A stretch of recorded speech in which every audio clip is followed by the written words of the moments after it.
출근길 하나님 말씀과 동행하는 출동큐TV 진규선 목사입니다. 오늘 우리가 함께 묵상할 말씀은 로마서 10장 14절에서 21절입니다.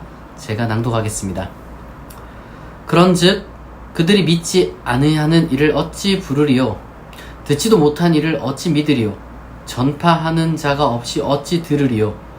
보내심을 받지 아니하였으면 어찌 전파하리요? 기록된 바 아름답도다 좋은 소식을 전하는 자들이 발이여 함과 같으니라. 그러나 그들이 다 복음을 순종하지 아니하였도다. 이사야가 이르되 주여 우리가 전한 것을 누가 믿었나이까 하였으니 그러므로 믿음은 들음에서 나며 들음은 그리스도의 말씀으로 말미암았느니라. 그러나 내가 말하노니 그들이 듣지 아니하였느냐? 그렇지 아니하니 그 소리가 온 땅에 퍼졌고 그 말씀이 땅끝까지 이르렀도다 하였느니라. 그러나 내가 말하노니 이스라엘이 알지 못하였느냐? 먼저 모세가 이르되 내가 백성 아닌 자로서 너희를 시기하게 하며 미련한 백성으로서 너희를 노엽게 하리라 하였고, 이사야는 매우 담대하여 내가 나를 찾지 아니한 자들에게 찾은 바 되고 내게 묻지 아니한 자들에게 나타났노라 말하였고, 이스라엘에 대하여 이르되 순종하지 아니하고 거슬러 말하는 백성에게 내가 종일 내 손을 벌렸노라 하였느니라. 아멘. 오늘은 이제 사도 바울이 이 선교에 대해서 이야기를 한다, 이렇게 이제 보면 되겠습니다. 이게 사실 너무 당연한 이야기인데 복음이라는 거, 그러니까 이제 그리스도의 말씀, 그리스도께서 친히 보여주신 바로 그 그리스도의 어떤 그 전체 생애와 그 교훈과 그 다음에 보여준 행위들과 그 다음에 심지어 그분의 이제 죽음까지 포함하는 그 모든, 소위 말해서 그리스도의 모든 것, 그러니까 이것이 바로 이 복음, 혹은 우리가 이제 믿어야 할 어떤 그 신앙의 내용이 다 거기에 담겨 있다는 것이죠. 근데 이거를 말을 해줘야 알죠, 누가. 당연한 거잖아요. 그러니까 이게 뭐 믿음은 들음에서 나며 들음은 그리스도의 말씀으로 말미암는다는 것이 뭐랄까 대단히 어려운 이야기가 아니라 당연한 겁니다. 그리스도께서 이제 먼저 계시를 주셨고, 그리고 그 계시를 이제 전달하는 것, 이것이 이제 그리스도인의 어떻게 보면 선교의 핵심이죠. 핵심, 선교의 핵심. 그런데 이제 사도 바울이 이야기를 하는 것이 바로 이러한 이 선교, 그러니까 이러한 그 선교가 어떻게 이루어져야 되냐? 땅 끝까지 이루어져야 된다. 모든 민족이 다 들어야 된다라는 겁니다. 근데 이게 모든 민족이 다 들어야 된다는 것을 우리가 약간 좀 오해하면 안 되는 게, 한 사람 한 사람 개개인에게 다 들려져야 된다는 얘기를 한다기보다는 사도 바울은 아까도 계속 이야기를 하는 것처럼 유대인뿐만 아니라 이방인들 가운데에도 하나님의 사랑이 드러났고, 하나님은 유대인만 구원하는 게 아니라 온 인류를 구원하시는 분이다 라는 어떤 그 집단적인 차원에서 사도 바울이 이야기를 이어갔습니다.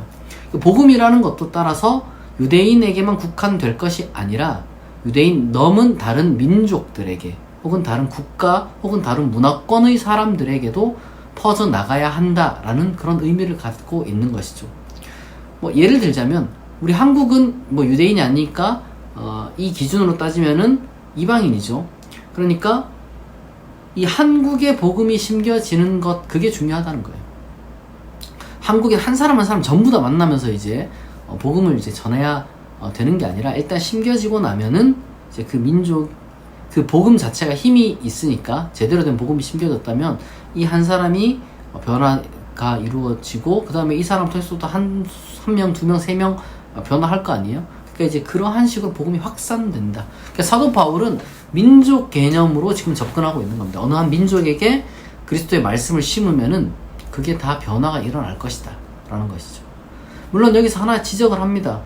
이스라엘은 가장 먼저 복음을 들은 사람들인데 왜 이렇게 점점 더 형편없느냐, 이제 이런 어떤 그 소위 말해서 되물음이 있는 것인데, 그거는 하나님의 섭리 안에 있는 거예요. 그러니까 이스라엘이 잠깐 귀가 어두워져서 듣지 못하게 되었기 때문에 더 많은 사람들이 이제 이방인 선교로 이제 눈을 돌렸다, 뭐 이런 이야기를 지금 뭐 하게 되는 겁니다. 그러니까 듣지 않는 사람들 붙잡아 놓고 한 명 한 명씩 이렇게 이제 씨름하는 것보다는 이제 아직 듣지 못한 자들을 향해서 나아가는 것이 훨씬 더 사도 바울이 봤을 때는 그게 하나님의 섭리다라는 거죠.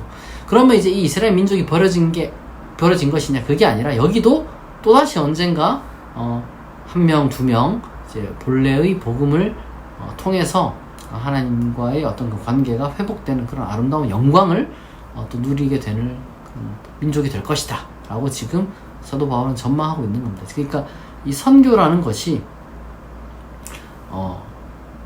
쉽게 말해서 온 민족에게 전파되어야 되는데 이 온 민족에게 전파되는 것이 제대로 된 복음이 전파되었다면 복음 자체가 힘이 있어서 정확하게 말하자면 그 복음을 이 경험한 한 사람이 정말로 다른 사람들에게 복음을 또 전할 것이라는 그런 희망이 지금 사도 바울에게 있는 겁니다. 그러나 그러한 문화권에 한 명도 없다면 누군가는 가서 전해야 된다. 이게 이제 사도 바울의 그 가장 기본적인 어떤 선교에 대한 마인드였습니다. 저는 오늘날 수많은 사람들이 이제 기독교 선교사들이 많이 있어요. 그러니까 요즘은 제가 최근 통계를 안 봐서 잘 모르겠는데 예전에는 미국이 선교사를 제일 많이 보냈다고 하고 그 다음에 우리나라다 이런 얘기를 되게 많이 들었어요. 아마 이제 인구수랑 비율 이런 걸 따지면 우리나라 그럼 제일 많지 않나 싶을 정도로 우리나라가 이제 기독교가 굉장히 이 파워풀하게 이제 사람들 사이에서 심겨졌고 그리고 성장세가 거의 뭐 한 2000년대까지 초까지는 그렇게 했다가 최근 21세기 들어서 거의 뭐 지난 20년 동안 하락세를 겪고 있는 상황인 걸로 제가 알고 있습니다. 그러다 보니까 선교하는 사람들도 당연히 많이 줄어들고 또 선교사님들 중에서도 지금 많이 이제 곤란을 겪는 분들도 많이 계시고 뭐 이제 꼭 선교뿐만 아니라 이제 해외에서 사역하는 한인 사역 하시는 분들도 마찬가지로 여러 가지 많은 좀 어려움이 있다고 해요. 뭐 국내도 힘드니까 뭐 해외는 더 힘들겠죠. 지금 그래서 이 기독교의 그 많은 사람들이 이제 아프리카에선 또 이제 붐이 일어나고 있다고 하는데 정확하게 그걸 또 우리가 뭐 어떻게 통계를 내려야 될지 좀 생각이 많이 듭니다만은 중요한 거는 전 그렇게 생각합니다. 이 기독교라는 것이 본질적으로만 저는 살아있다면 그러니까 지금 우리가 안타까워하고 점점 축소되는 것이 이제 이 유대인들의 경우와 좀 다른 것 같아요. 왜냐하면 이건 사도 바울이 역사를 봤을 때는 유대인들이 잠시 이렇게 이제 복음을 이렇게 외면하는 그 순간 유대인으로부터 시작된 그 어떤 유대인들이 그러니까 유대인들을 통해서 이방인들에게로 나가게 하기 위한 하나님의 계기로서 유대인들을 잠시 눈과 귀를 닫아 두셨다. 이게 이제 사도 바울의 어떻게 보면은 그 역사 인식이었거든요. 선교사적 이해라는 거죠. 그런데 지금은 이제 온 민족이 이미 퍼졌고요.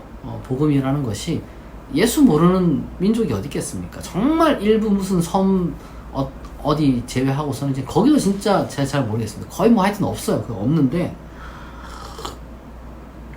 뭐 물론 선교사님들이나 이제 전문적으로 선교 이렇게 하시는 분들 기준으로는 그러니까 선교화가 안 되었다거나 아직 기독교인 인구 전환이 없다거나 이렇게 할지는 몰라도 지금 70억 인구 가운데 성경도 모르고 예수도 모르고 이제 이러한 그런 그러니까 문명적인 접촉이 없었던 그러니까 지금 퍼센티지로 따지면은 우리가 되게 적잖아요. 점점 줄어들고 있잖아요.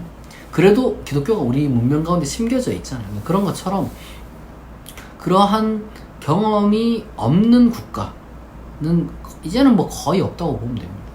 그러니까 있다고 해도 정말 지극히 일부고 대체적으로는 기독교 인구가 너무 적으니까 선교사님들이나 아니면 한국교회의 어떤 그런 개종 중심의 선교를 하시는 어떤 분들이 대다수가 그렇게 개종 중심으로 이제 선교를 하시죠. 이제 그러한 것들이 좀 많이 아쉬운 부분이 있겠습니다만은 저는 그렇게 생각합니다. 진짜 제대로 된 복음을 우리가 만약에 전한다면 이거는 사람이 변화가 안 될 수가 없어요. 지금 우리가 너무 이 기독교가 외면받는 것이 소위 말해서 어떤 분들은 해석을 이렇게 하는 경우가 있어요. 이게 기독교가 탄압받고 있고 억압받고 있고 뭐 그렇기 때문에 그렇게 되었다라고 얘기를 하지만 저는 오히려 그런 외적인 억압이 문제가 아니라 우리 자신들이 변질되었기 때문에 다른 사람들로 하여금 복음의 참된 기쁨을 그러니까 보여주지도 못했고 실제로 우리가 이제 제대로 된 복음을 전하지 않았기 때문이 아닌가. 그러니까 복음 외에 다른 것들 때문에 교회에 온 거죠. 많은 사람들이 교회 그리스도인이다, 교회를 다닌다라고 하는 사람들이 복음의 본질보다는 다른 어떤 유익들 때문에, 아니면 복음이 아닌데 복음인 것이라고 붙들고 있는 어떤 그런 것들 때문에 몇몇 사람들은 붙잡고 있는데 사실 그게 확산력이 없는 거죠. 확장성이 없는 거죠. 생명력이 없다는 거예요. 쉽게 말해서. 그거는 복음의 문제가 아닐 겁니다. 저는 뭐 복음 자체가 문제가 있다고 생각하지 않아요. 오히려 복음이 힘이 있는데 이 힘 있는 복음이 오히려 복음이 억압을 당하는 거죠. 기독교가 억압을 당해서가 아니라 외부 기독교 밖의 세계가 기독교를 억압해서가 아니라 기독교라는 그 이름을 가진 사람들이, 기독교인이라는 이름을 가진 사람들이 교회라는 이름을 가진 어떤 그러한 그 건물이, 모임이 참된 복음을 억압했기 때문에 이게 선교가 제대로 안 된다라고 생각을 해요. 정말 생명을 전하고 기쁜 소식을 전하고 그리고 이제 사랑으로 그 모든 복음을 실천하고 이런 것들이 있는데 사람들이 기뻐하지 않을 리가 없어요. 그러면 그렇잖아요. 하나님이 당신을 사랑하신다고 이야기를 해주고 당신의 인생에 의미가 있다고 이야기해주고 그리고 당신의 어떤 그 모든 그 인생에서는 정말 그 죄가 용서받았고 앞으로 그리고 어떻게 살아야 될지 정말 가치 있는 삶을 살아야 된다. 그러니까 이런 모든 것들을 이야기를 해주고 그리고 이제 수많은 이야기들을 그렇게 해줄 수가 있는데도 불구하고 그런 건 하지 않고 자꾸 뭔가 좀 지엽적인 것이라든지 아니면은 복음과 좀 관계없는 것들, 교회 자랑이나 건물 자랑이나 아니면 목사 자랑이나 아니면 뭐 전통 자랑이나 이런 것들, 아니면 교리 자랑이나, 그러니까 정작 복음을 우리가 그리스도의 말씀으로 말미암는 건데 예수에 관심이 없고 자꾸 딴 데 관심을 가지니까 저는 조금 선교가 제대로 안 되는 게 아닌가. 기독교의 확장보다 저는 그러니까 기독교라는 그 이름의 단체나 종교단체나 교회라는 이름의 어떤 그 모임이나 이런 것들이 확산되는 것보다 더 중요한 게 그리스도의 말씀, 복음, 이게 저는 확산되어야 된다고 생각해요. 그게 사람을 살리는 거고 그게 하나님의 뜻이라고 저는 생각하고 있기 때문입니다. 그리고 그게 맞죠. 사실 우리가 선교라는 것을 귀하게 여겨야 됩니다. 왜냐하면 이 선교라는 것은 사도 바울도 그렇고 예수님도 그렇고 정말 인간을 인간답게 회복하는 일을 하나님의 일이라고 생각을 하는 것이었어요. 우리가 그 일을 위해서 애쓰는 많은 분들이 있습니다. 사실 교회나 뭐 선교사님들이나 모두가 사실 가장 힘쓰는 게 바로 이 선교 아니겠어요? 그러면은 이왕 저는 그렇게 생각합니다. 우리가 선교하기로 마음을 먹었잖아요. 그냥 이타적이고 공적인 어떤 헌신이란 말이에요. 그러면은 제대로 된 선교를 우리가 하기 위해서 예수에 대해서 정말 다시 한번 복음에 대해서 다시 한번 우리가 제대로 점검을 하고 잘못된 건 다 걷어내고 거기에 집중해서 그것을 우리가 정말 직접 전하거나 아니면 전하는 사람들을 지원하는 그러한 어떤 회복된 모습을 우리가 다시 갖추었으면 좋겠습니다. 그런 사람들이 여러분 아름다운 사람이에요. 우리가 아름다운 선교를 할 수 있는 그런 그리스도인이 되기를 진심으로 축복합니다. 같이 기도하겠습니다. 하나님 아버지, 전하지 않은 것을 어찌 듣고 믿겠습니까? 믿음은 들음에서 나며 들음은 또한 그리스도의 말씀에서 난다고 하셨는데 하나님, 우리가 그리스도의 말씀으로 무장해서 본질에 집중하고 복음을 우리가 다시 한번 깨달아서 그것을 잘 다른 사람들에게 전달할 수 있는 올바른 참된 선교할 수 있는 그러한 그리스도인 교회 기독교가 되게 하여 주옵소서. 감사드리며 예수 그리스도의 이름으로 기도합니다. 아멘. 여러분, 주말이 찾아왔습니다. 주말 동안 여러분 평안한 쉼을 얻으시길 바랍니다. 오늘 출동 큐티는 여기서 마치겠습니다. 내일 아침 6시에 다시 만나겠습니다.